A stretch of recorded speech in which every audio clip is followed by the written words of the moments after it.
my very best.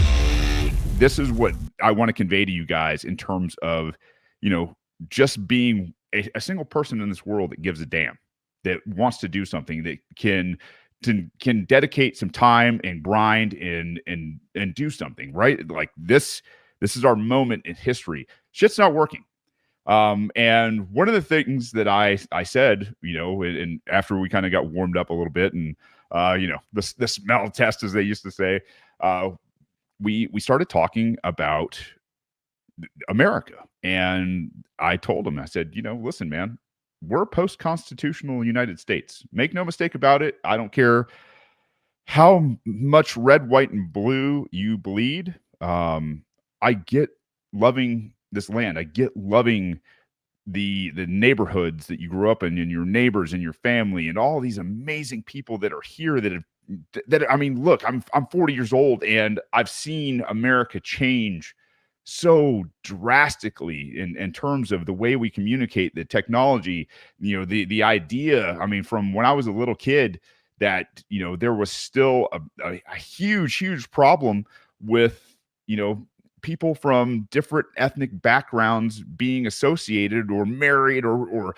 God, quote them back in the day, God forbid if they were gay, and transsexual isn't even a thought. Like, to think about what America is. I've met more people from all walks of life, in the 40 years, and experienced such culture that I get the understanding that you love this place, and you don't want it to change, and you don't want it to be a new country, and you don't want to, see it devolve from the United States of America. But I'm sorry to tell you guys, I hate to be the bearer of bad news, but there's nothing left in terms of the Constitution.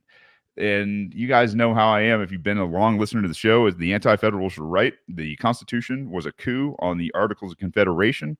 And the mayor was very receptive to this message.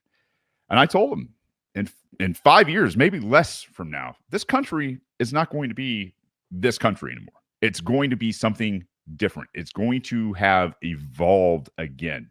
And I, kind of that pep speech that I kind of try to have with people, especially people who are seated in positions of executive, legislative, or even judicial, for that matter, is you got a chance to do something.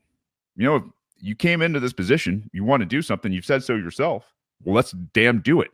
And to think about waiting on a city council or a county commission or anybody else as an executive in 2021 seems really odd to me, considering that every fucking governor in the United States, minus one, came out and said, you're staying home.